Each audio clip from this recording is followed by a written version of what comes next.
Hi, I'm Kirby Allison, and in today's video, I thought I'd take a moment to talk about my recent trip to London with my wife for the coronation of King Charles III. Now, this was an incredible trip that I have to say I had been looking forward to since I knew that it was going to happen, and I just knew that this was a trip that I couldn't miss and that Bianca had to come along with me. And it's the first time in 6 years Bianca's actually been able to travel with me to London. The last time she was there, she was pregnant with their third child, Nicholas, which very decisively tipped the scales out of our favor of her being able to travel with me and us to find people to watch 3 children alone. The reality is 3 young children, even our parents wouldn't volunteer for that. And only recently, 6 years later, now that Nicholas can shower, put his own pajamas on and really go to the bathroom by himself, can we convince even one of our 4 parents to watch the children alone for a few days. And that gold medal really goes to her father, who flew in from Mexico to watch the children to allow us to take this trip together. And so Carlos, thank you for that. It was an incredible trip, and I got this gift in the mail that really kind of made me think about all this and reminisce just on how great that trip was. I thought I'd share this with you. This is a surprise from Bud, shirt makers, of course, one of our favorite purveyors of quality craftsmanship and tradition in London, located in the Piccadilly Arcade. As everyone knows, we filmed a lot with Bud, showing the entire process of how they make their bespoke shirts, from the measuring in the Piccadilly Arcade to the cutting right there on site, again in the Piccadilly Arcade, all the way to us traveling outside of London to visit their workshop, where they, a small group of very talented seamstresses, sew these shirts together. Now, Bud is really the go-to destination for all things formal in London. And so they sent me this pocket square. I kind of had a sneaking suspicion of what it is, but I wanted to open it kind of with all of you because it's always kind of a pleasure. So this is a nice note from Poppy. As a valued client of Bud, we're pleased to present you with this silk pocket square to commemorate the coronation of King Charles III on the 6th of May, 2023.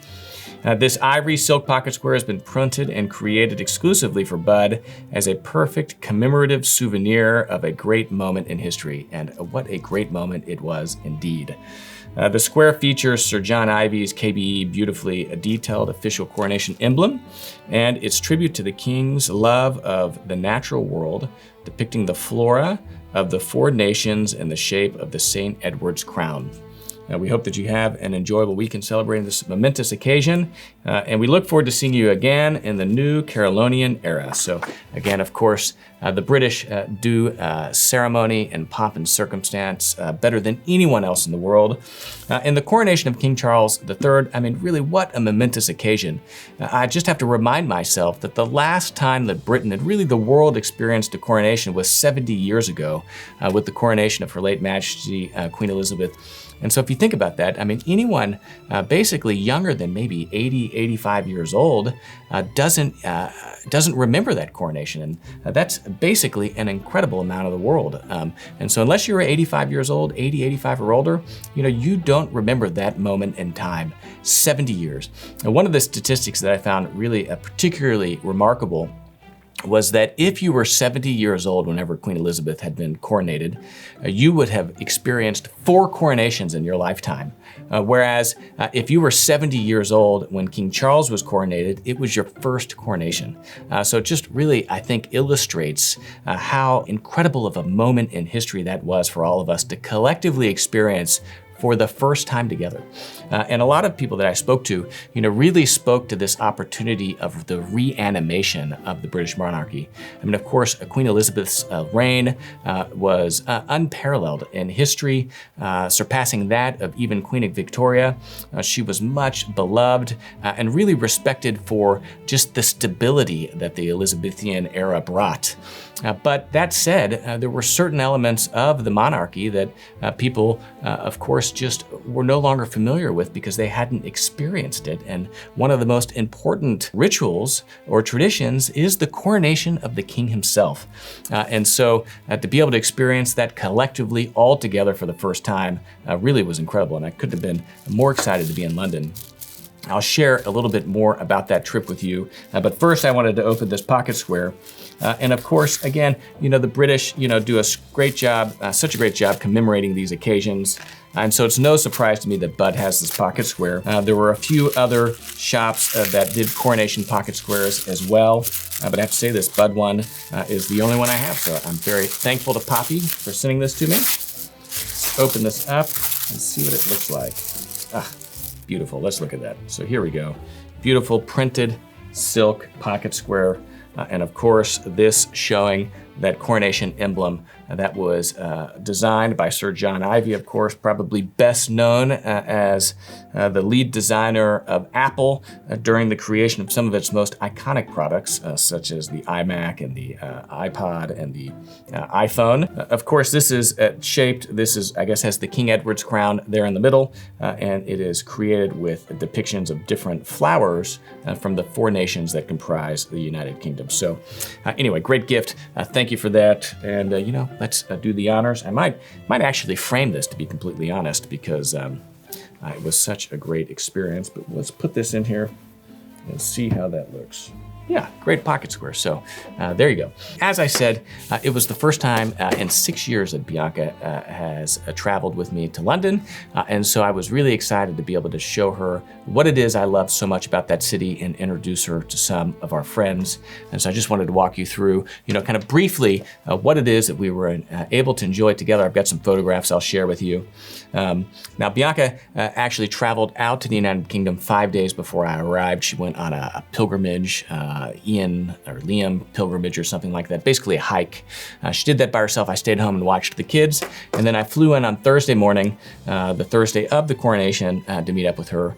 We had the privilege of being invited by Lady Henrietta Spencer Churchill for a private tour of Blenheim Palace, of course, the birthplace of Winston Churchill, and an incredible house, absolutely beautiful, majestic house. And so we had a private tour of the grounds of the house itself, and then a private lunch in her, I guess the private kind of quarters of Blenheim Palace. I have to say it was really remarkable to kind of be there, walking the halls that Winston Churchill would have grown up within. And I have to say, every place I looked, I just couldn't think of doing anything other than smoking a cigar. I mean, here we are in this beautiful house. Winston Churchill, of course, I'm sure smoked plenty of cigars in those hollowed halls. It's such a beautiful building and setting. And I thought to myself, I couldn't think of a better way to enjoy this than sitting down and smoking a cigar. Now, sadly, I didn't have that opportunity, but it's now on my bucket list of things that I would like to try to do one day. So maybe organize a cigar dinner at Blenheim Palace. I've heard, the rumor is that Winston Churchill still has a humidor stocked full of cigars there at Blenheim Palace that have been left untouched. So could you imagine a private tour of Winston Churchill's private stock cigars? So this is something I'm going to be working on, and I'll report back to you if we're able to pull that together. So we had a great tour of Blenheim Palace, and then we went back into London where I hosted a black tie dinner at the Carlton Club, at my club, for a group of friends that were visiting from the United States. It was an incredible dinner. We ordered our wine from Berry Brothers, had it shipped across the street. It was a great 4 or 5 course tasting menu, and it was an opportunity to kind of don our black tie and do a dinner, a British dinner, proper, which is in proper black tie, or evening wear, as they would call it. It's not even, distinguished as black tie. That's an American term. They'd say in England, you bring your dinner suit, and of course they would mean bring your tuxedo and show up wearing a bow tie. But it was a great dinner, and it was fun to, again, have Bianca back in the club and for us to be able to enjoy just a beautiful occasion together. So that was Thursday. Friday, I had a little bit of work. I went off to film what is an exceptional video at Hunters in Francois that hopefully we'll be releasing soon, where they basically opened up their entire portfolio or library of limited edition cigars dating all the way back to 2004, the first limited edition release in the Great Britain and really the entire world. Again, it's just a reminder of the important role that Hunters in Francois has played for over 250 years in Cuban cigars, and of course Habanos. So it was incredible to hear Sean Crowley and Anna Lopez share the stories of each one of these releases, how the entire regional program came together, and they pulled all the stops out for us. We had the entire collection there all together. And probably is the first time each of those boxes has been pulled out and collectively displayed in who knows how long. So that'll be coming to all of you here soon on this YouTube channel. And then we also had a special surprise, Gemma Freeman, of course, the chairman of Hunters and Francow, an absolutely incredible woman. We have a video interview with Gemma at the boardroom that you can watch, but she actually was able to carve out a little bit of time in her busy schedule and to sit down with us on camera to taste a very special cigar that has not yet been released. So we've got that video ready to air as soon as they give us the green light. But of course, Gemma's company is just incredible. She is so exceptionally knowledgeable, and she's played such an important role in this kind of modern era of Cuban cigars and really cigar smoking culture in London. And so any opportunity to sit down with her is an opportunity that I jump at and thoroughly enjoyed. So that'll be coming soon also. Now, while I was off working, I sent Bianca on a little bit of a surprise trip. I sent her down German Street to Flores to undertake and I guess commission her own bespoke fragrance. So she was able to go through the bespoke fragrance creation process there at Flores. Bianca has an incredible sense of smell. I mean, it's like one of her heightened senses. It's unbelievable. And so she was able to sit down and really concoct with one of Flores's perfumers her own fragrance that she called Anniversario, right? I guess honoring our anniversary, which we had just celebrated. So very special. I've got a photograph of that. Afterwards, we then went for dinner with the Sahakis, with Eddie and his wife at Zuma, right around the corner from the Bulgari Hotel. And I must say I was excited. I'm in such great company. I mean, I could hardly stand to leave at the end of dinner. The night had to go on. So we were able to talk our spouses into actually walking over to the Bulgari Hotel to the Edward Sahakian Lounge. And so Eddie and I were able to enjoy a nice Cohiba cigar there in the comfort of the lounge. We saw Nico, who was there, of course, who is the lounge manager and one of their cigar sommeliers. And we were able to enjoy a nice kind of cigar together there at the Edward Sahakian Lounge. So beautiful night.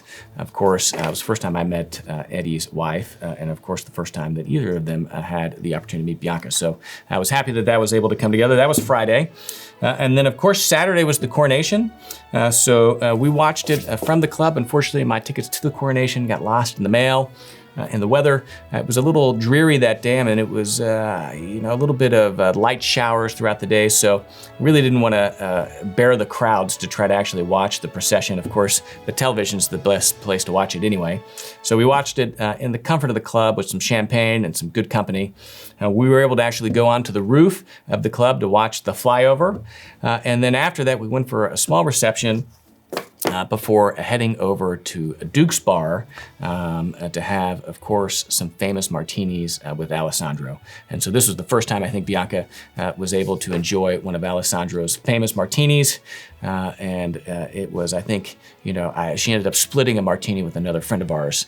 So it was a baby teeny because, you know, Bianca didn't really drink that much. One martini at Duke's would have probably ended the night for us. But we had a great martini, and of course it was such a great privilege to be able to introduce Alessandro to my wife and for Bianca to be able to enjoy a place that I've enjoyed so much over my years traveling to London, and that is Duke's Bar. I mean, it's really much a part of my ritual to have a martini there at Duke's, at least on my last night, if not on more than one evening.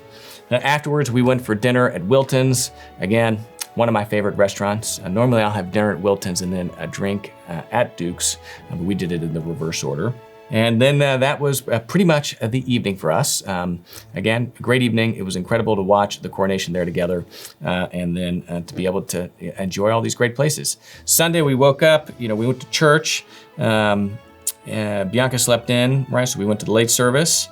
And then we went and had some wine with some friends at a place just right around the corner from the Carlton Club.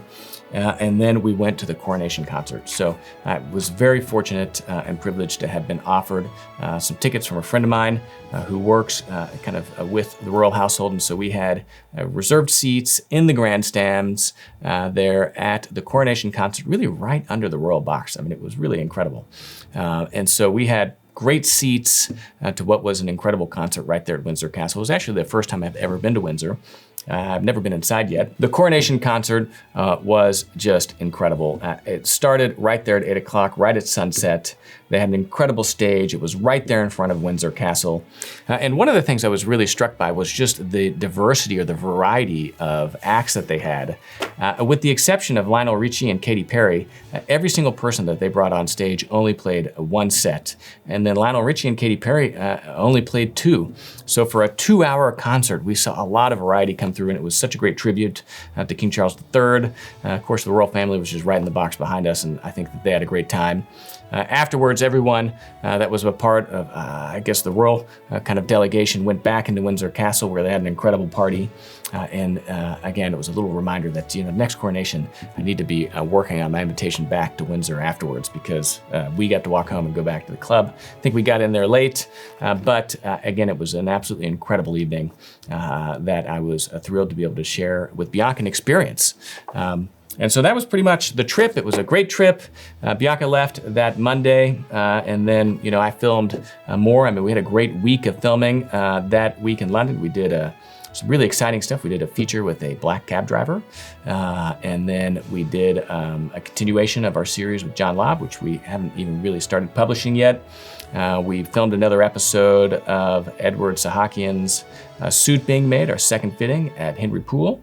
We filmed, of course, a sit-down smoke with Eddie there at Davidoff of London. It wouldn't be a trip to London without that. And we had some other great stuff. Dominic Casey we filmed with. We filmed with Jean Rousseau, the creation of a bespoke watch strap, which you can see right here, an absolutely incredible watch strap. Jean Rousseau, located right there in the Piccadilly Arcade.